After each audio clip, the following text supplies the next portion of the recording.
I was at work here in my home office, actually my honest-to-goodness real home office, and beginning to think about the story that we hear this coming Sunday from Mark's Gospel as our Gospel reading. This jarring, difficult story about the death of John the Baptizer. And I have to confess to you, even though I know the story, I'm not surprised that the plot goes in this direction. I've heard this story, I've preached this story, I've studied it. We just came earlier this winter and spring through a week-by-week, chapter-by-chapter study of the whole Gospel of Mark. I knew this was coming, and yet this story always seems so abrupt and jarring to me as we're going along with stories of Jesus, and they're life-giving, they're vibrant, they're joyful stories. There's Jesus healing people, there's Jesus feeding people, there's Jesus healing one person who's sick and raising someone who's dead all in the same afternoon. Jesus talking to storms and calming them, and Jesus is the presence of life and of peace and of joy, and then like the storytelling hits the brakes, all of a sudden there's this jarring aside to talk about what happened to John the Baptizer. You may know how the story goes. It sort of starts off with this weird entry point that Herod, who is one in a long line of family members named, who all have the family name Herod, who's a descendant of Herod the Great, who was remembered for having expanded and rebuilt the temple complex and built lots of fortresses and palaces and things, all with his name on it. Cities and fortresses and palaces, all with his name engraved on them to make future generations think he was great, even though people hated him when he reigned. So this Herod, who happens to be currently in power, placed by the Romans when Jesus is around, starts hearing about Jesus, the things Jesus is doing, and the things Jesus is saying, and he says to himself, it's like John the Baptizer all over again. It's like John has been raised from the dead. Well, that leads Mark, the narrator, to stop and go, oh wait, I didn't tell you about what happened to John the Baptizer and why he's dead now, why he has died, that Herod has to think he's come back from the dead. Which leads to this weird side story, flashback story, that starts with John in prison. John the Baptizer, right? This is the guy that we trot out every year before Christmas time as we're getting ready for the celebration of Jesus, the one who in Advent prepares the way of the coming of the Lord, and at least on that front is this hopeful figure. There's someone coming, there's something good, and when the Messiah comes, when the promised one comes, then things will finally be put right. And Jesus comes on the scene, and John gets arrested. In fact, it's John's arrest that sort of sparks Jesus' ministry into motion. And there's John sitting in prison. He's gotten into trouble for speaking out against the way that Herod has basically said he can have any woman he wants, and he wants his brother's wife, so he just sort of takes her. And John's like, whoa, this is not okay. This is John calling out the politically powerful people in his day on their character, saying character matters. What you're doing is not okay. You're becoming this megalomaniac tyrant, and that's not okay. John's calling it out, and it gets him into trouble. He lands himself in prison, not for having robbed a bank, not for having set a fire, not for having harmed anyone or hurt anybody, but because he spoke up against the powerful people and about their character. So John's there languishing in prison, and as the story unfolds, it turns out that Herod's wife's daughter and the wife sort of conspire about how can we get rid of John and silence him forever. Herod's throwing this big old banquet, and sort of drunkenly promises his stepdaughter that he will give her anything that she asks for. She conspires with Mom, what should I ask for? Stepdad has promised me anything, and the answer comes back, bring me the head of John the Baptizer on a platter. I mean, it's almost like a scene out of some gory fantasy epic like Game of Thrones or something like that, where the queen has these sort of clever plans, kill John the Baptizer for me, and Herod does it. He has John killed. Remember, what he's done wrong is tell powerful people that their character mattered. And for that truth-telling, for honestly truth-telling that is committed to love, that's committed to saying you can't be a corrupt jerk who just takes whatever you want. That's not okay. For speaking up the truth, he gets himself killed. And the last sentence of this story, some of John's disciples came, took his body, and buried it in a grave.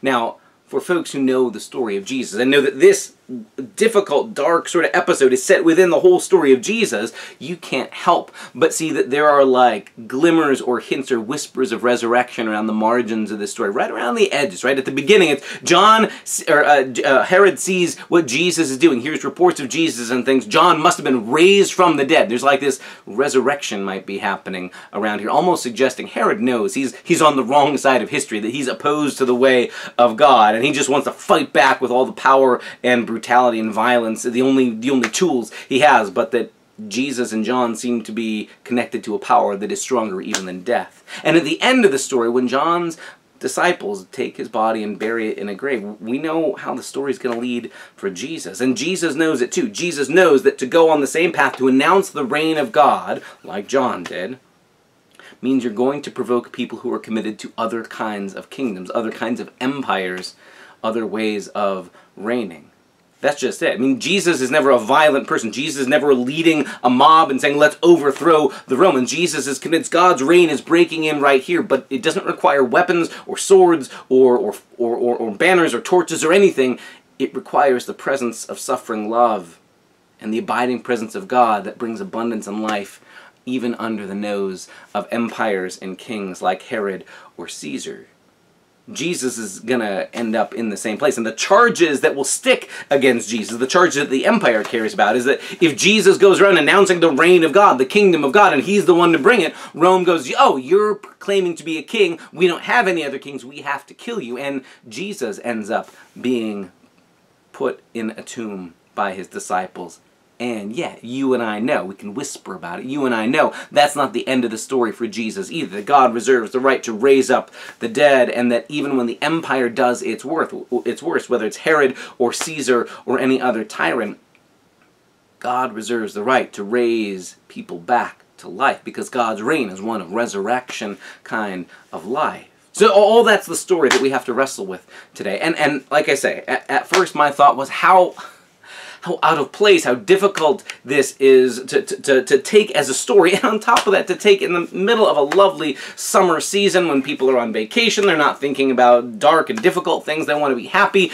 They're beginning to enjoy again going outside and doing more things, as it feels like COVID may be beginning to recede in the background in some ways. And now there's this difficult story. What are we to make of it? What's a preacher to do? What's a follower of Jesus supposed to do with a story like this? And are we supposed to take John's story as sort of the rare exception, the outlier, or is this something you and I should be prepared for?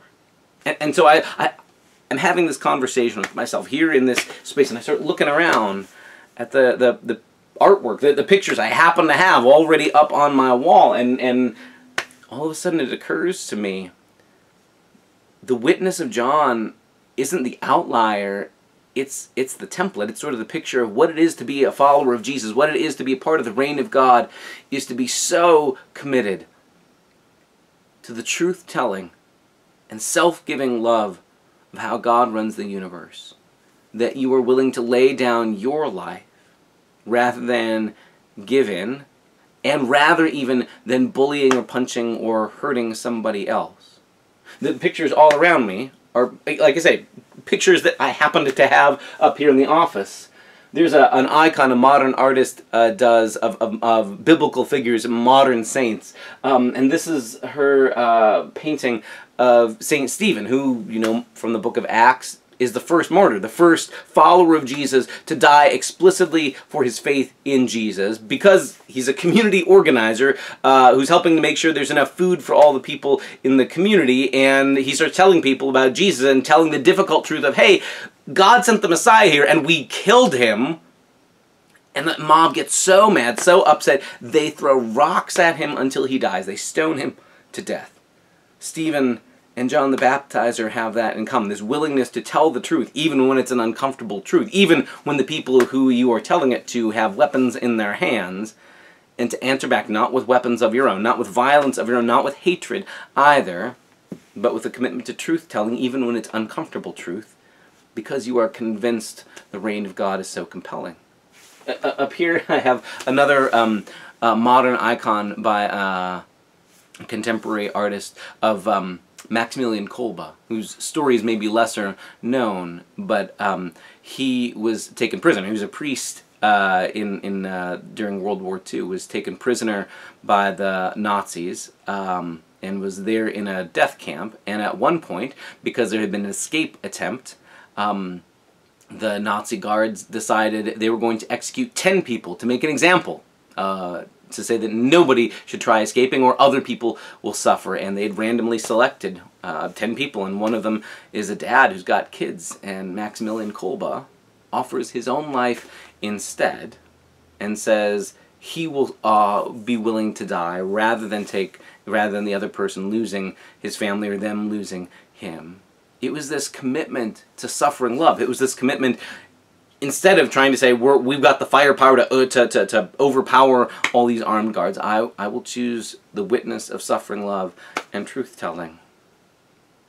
And I start looking around at the books that happen to be on my shelf here, and it's faces and stories that are similar. It's Dr. King here in the United States and John Lewis, both of whom were pastors who were committed to truth-telling, and truth-telling that was willing to lay down their lives in self-giving love, even when it was uncomfortable, even when it upset people in power, for the sake of embodying the reign of God. And it occurs to me, what happens to John isn't an outlier. It's not just, well, there's this one dark story we tell and everything else is sunshine and rainbows. But to be a follower of Jesus is to be so compelled by the goodness that he brings, the salvation that he brings, the reign of God that Jesus announces, that you're willing to embody Jesus' same kind of self-giving love and truth-telling as well. It means that we're going to be willing, not to fight with violence at people that we don't like. And man, in this age, it is so easy to feel when you're upset at somebody that we have to have a fight about it, instead of Jesus' way of offering self-giving love and truth-telling, to be sure, to say when a thing needs to be said, but to be willing to embody and to absorb the consequences rather than to lash out, to kill or harm somebody else. Christians aren't the ones called to be a part of the mob storming the castle. We're called to be the people who embody suffering love, and if it means that they throw rocks at us, if it means that you end up in Herod's prison cell, if it means that you get arrested in a Birmingham jail cell, we will bear that. We will endure. That's part of what God's reign looks like. And it occurs to me then that this story about John isn't this embarrassing moment, oh my goodness, it has nothing to do with our lives, let's just get through it as fast as possible.